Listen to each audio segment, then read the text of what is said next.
Hey everyone, Ekman here with another video, and it's been a minute since my last Digimon video, but we do have a new restriction and ban card announcement for the card game, and I know I haven't been making as much YouTube videos for this, but I do keep a close eye on this meta, and I do like to keep up to date with what's doing well, and mostly I don't really have a choice because I do continue to update my website Eggman Events with a bunch of events that are going on for this game. So we just kind of finished like the PT16 in EO6 or EX06 meta. We're going into the BT17 meta. We have a couple events already on the website for that one. And so I kind of have an idea of, if not necessarily what I think is strong, but just like legitimately what deck list am I inputting the most and what cards are getting, repeat usage in a lot of different decks. So I feel like I have an okay idea. I won't say I'm the most invested into this meta, but I do want to kind of go over these cards and just kind of give my take for it. Just this popped up right when I was about to go to bed.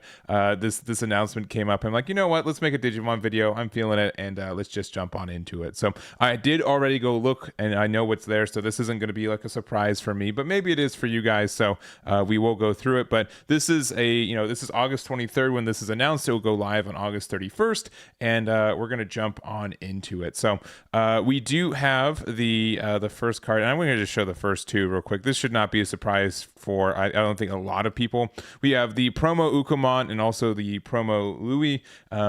Ukkomon's been very, very strong in this card game. It's been very present. I don't know how many times I've had to input decks with 4 of this sucker and like a couple of Luis in it. So obviously I think it's still okay to run at 1, right? And we have the other Ukkomon 2, which is I don't think as good as the promo one, but it's still a good card for this. So I think it was to the point where you pretty much had 2 decks in this format: decks that ran Ukkomon and decks that didn't in a lot of ways. So I think it's a good change. I also think that Bandai generally does not like banning cards, especially like super rares, promos, and secret rares, that kind of stuff. They'll ban like commons, uncommons kind of thing, but I'm not too surprised they didn't just do a full ban for this when they just put it to 1. So I don't have like a hard confirmation for this, but in my head canon, Bandai always wants to make sure that you can always run at least 1 of every card that they print, and they that typically follows a lot of other games they do for it. So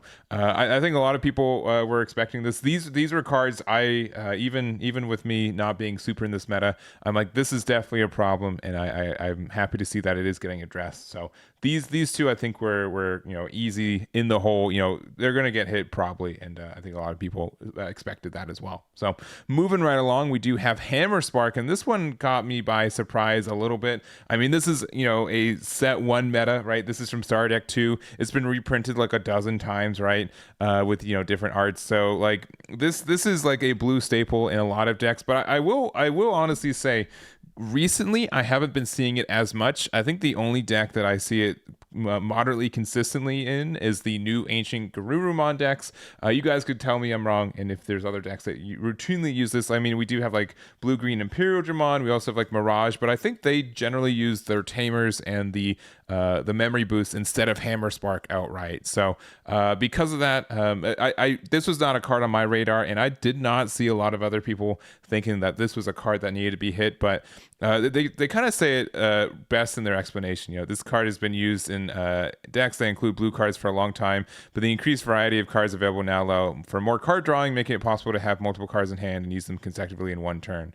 As a result, it has become easier to speed up the game, widening the gap between decks that can use this card and others. For the above reasons, we decided to restrict this card to 1. So I'm not like upset with this. I think that's fine. I think this is a card that eventually needed to get restricted to 1, and if this is just the time to do it, I guess that's fine. But an interesting hit. But I will agree that if in a game like this, when we get so much additional card draw, it's very easy to just get your Hammer Sparks, line them up and get their effects off. So I don't think anyone's really upset about this. It's a bit of a bizarre one, but I think that's fine. All right, next up we've got Awakening of the Golden Knight. So this is obviously for armor decks, right? Which I think have gotten some popularity in BT16 with the new Magnamon X, and I think they're still moderately strong now. But and generally, I don't think they've been like doing super well. I think Numemon has definitely been the deck to take most of the BT16 meta by storm. And I think it's still like before this restriction list doing moderately well in BT17 as well too.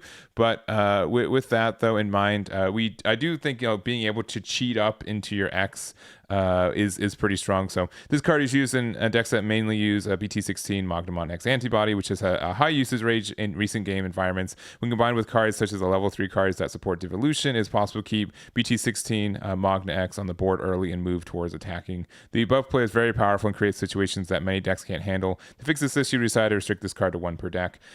Honestly, I think this card probably should have just gone to 0. I really dislike this card's really swingy. It reminds me now of like Hidden Potential Discovered being down to 1. Like it's a card that you have to include because it can just cheat up and win you games on the spot. And I feel like it's a little bit lopsided because of that too. So I think most people, if I don't think this card was on a lot of people's list for it. I think people were, saying that Magna X is very strong. So being able to slow down the deck is okay with it. But it's kind of how it is. It reminds me of like the Greymon X that we got from that got the restriction, right? You could still play 1 copy of it and it does help a lot of plays, but it's really kind of dependent on seeing the one of. So it's going to be what this deck I think is going to kind of rely on a little bit. And you get some swingier plays, but I think bringing down the consistency of getting to Magna X is good for the game.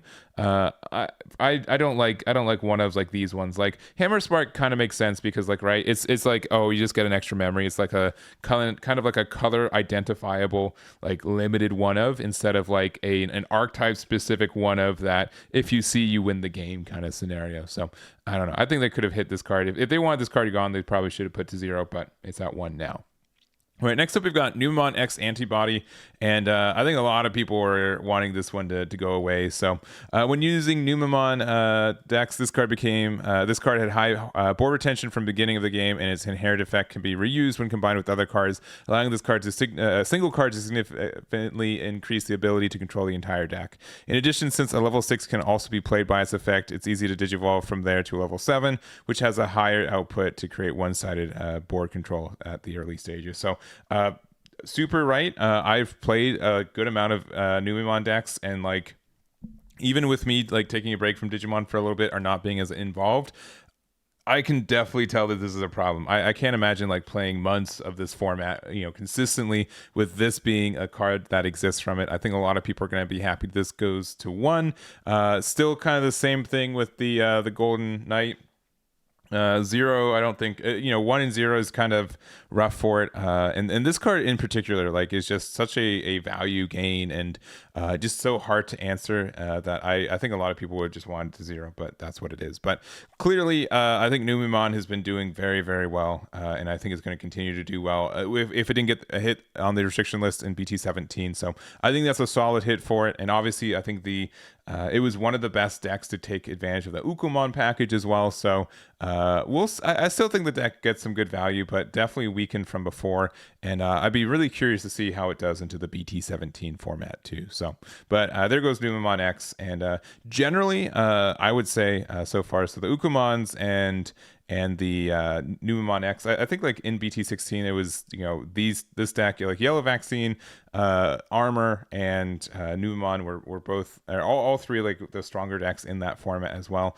And so for the Yellow Vaccine, this is the last card that's getting restricted. We do have the TK from BT14. So having multiple of this card in play increases or makes it easy to continuously and significantly increase memory, guaranteeing stability in Yellow Vaccine decks and others that use this card. Also, this card's role throughout the entire game becomes significant since the effect, which increases or decreases security cards, can be activated from a low memory cost. So on top of this, having memory gained after recovery effects lets the player do more and more matches. It just makes, I guess they're saying like games take too long, right? So for these reasons, this will be limited 1. I think that's fine. Obviously, this was a card that was really integral for Yellow Vaccine, and like specifically the variants that use more of the armor package, which I think are most of them right now. They're not able to cheat up with Awakening if they ended up using that card. So I don't think they were using Ukkomon as much. If they did, they just probably play in the promo, but like a smaller package for it. But I do agree, like Yellow Vaccine, it was pretty swingy sometimes. If you're able to get some good setup early game, you got like so much memory flexibility. And I think this TK to one, I think it honestly makes sense. This one I'm okay with like a one of for like a tamer like this, where it does gain advantage, but like it's not like the card that you need to like, it's not as impactful, right? I think Numemon X and Awakening of the Golden Knight were both like integral pieces to be able to get your super value going. And so like limiting it to one just means like, every, I'll say 1 in 4 games or whatever, if you see the card, you're able just to win the game because you are able to see your super value. Otherwise, not. And I think this is like just helps you get some value, but it's not enough by itself to swing games. So if they don't like Yellow Vaccine being around as much, I think this is okay at 1. So, and then lastly, we actually got one card lifted from it. So this is the Stardex 6 Gabumon. So in past game environments, when this card was widely used, by combining it with a Digimon that had an effect that let it attack consecutively and activating its inherent effect, since it doesn't have once per turn, made it increased the speed and consistency of the decks that made it trash. So however, as the card pool has increased in recent games, there are now more ways to suppress attacks. Because of this, we determined that it has become difficult to consistently activate the cards multiple times compared to where it was, so it's unrestricted. So I think that's fine. Honestly, what they really should have done, like the better fix, is to just errata the card to make it a hard once per turn. It doesn't seem like they are really willing to do that, or they haven't broken the seal really to do that for Digimon. So they're likely just not going to do that, it seems. So that's fine. I think that's just fine. It's just it's another like weird like card to get off the restriction list, but I don't think it's going to be as impactful as it was as I mentioned on the restriction and from there. So that's it. Those are all the cards. So 6 cards get restricted to 1, and 7 gets hit unrestricted, I guess, to the full 4. No bans outright, but I do think like Hammer Spark's just going to be every blue deck's just going to run 1 because they can run 1. This is a effect I've seen in like a lot of other card games where you wouldn't, if the card was at 4 copies, you wouldn't run it, but since it's at 1 copy, you can always find room for it. Ukkomon going down to 1 and Lui, I think, is very good for the game. We'll see if that's going to be true. Awakening of the Golden Knights, I think, is a bit of an off-base hit, but I think it makes sense why they wanted to affect this deck in the future. Numemon X is stupid strong, I'll just say it. And then TK, again, a little bit more of an unusual hit, but I think it's fine for what it is. So here's like the entire restriction list here with all the arts. I don't know why it's in Japanese, because right now we are on the English version of the Digimon card game, but it's what it is. So anyways, that's going to be it for me. Thank you guys so much for watching. I really do appreciate it. Let me know what you guys think about this, and I'll catch you all next time.